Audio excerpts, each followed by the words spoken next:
重曹を舐める天才子役。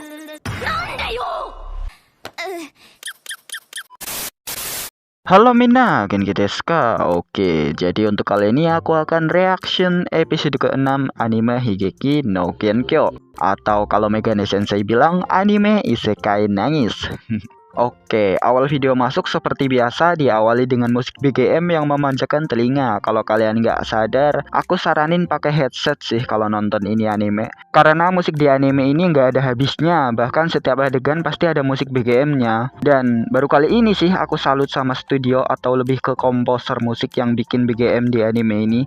Karena ide mereka buat bikin musik di setiap adegannya kayak nggak ada habisnya gitu. Itu pun berlaku di semua episode sebelumnya ya.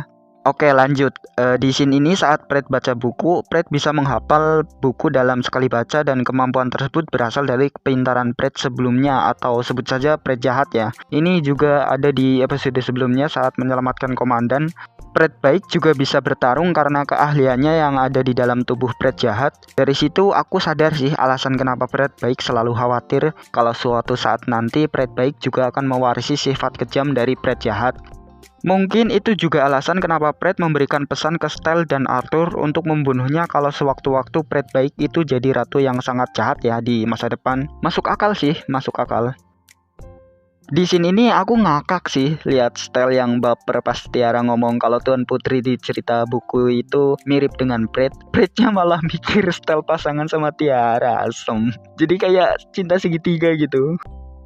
Nah, di sini ini nih baru Fred diuji kecerdasannya oleh Ratu. Tapi bener-bener detail loh. Mulai dari pilihan untuk hukuman dan keuntungan apa jika yang dipidana itu nggak dieksekusi mati. Dijelasin semua, asem. Kecerdasan Fred memang nggak ada lawan sih. Tapi aku penasaran kalau alur ceritanya Tiara yang jadi ratu terus Frednya jadi jahat. Karena di sini Tiara kayak NPC asem, nggak ditunjukin kalau dia pinter. Tapi kok bisa ngelawan Fred yang kecerdasannya di atas rata-rata? Tapi nanti harusnya ada sih beberapa adegan yang nunjukin Tiara pinter. Harusnya sih, kalau nggak ke NPC asem.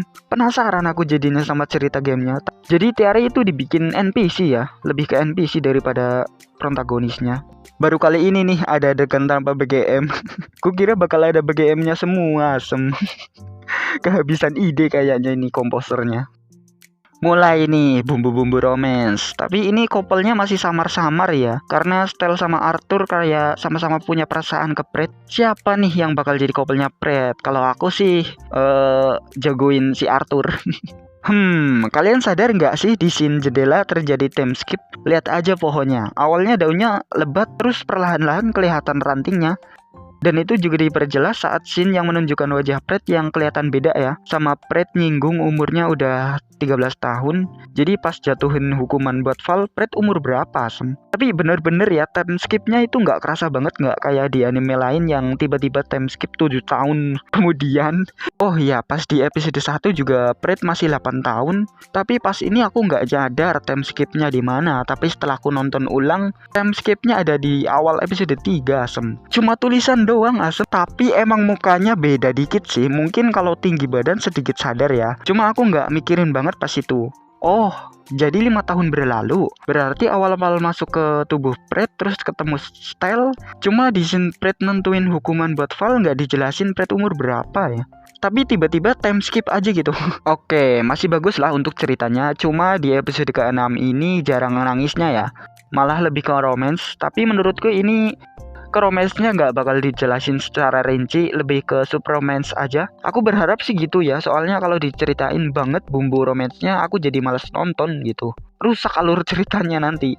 Moga aja sih masih bagus untuk kedepannya, dan mungkin kalau anime ini udah selesai aku akan cari detail kecilnya ya. Dan mungkin segitu dulu untuk kali ini, sampai jumpa di next video. Ya, mata nih.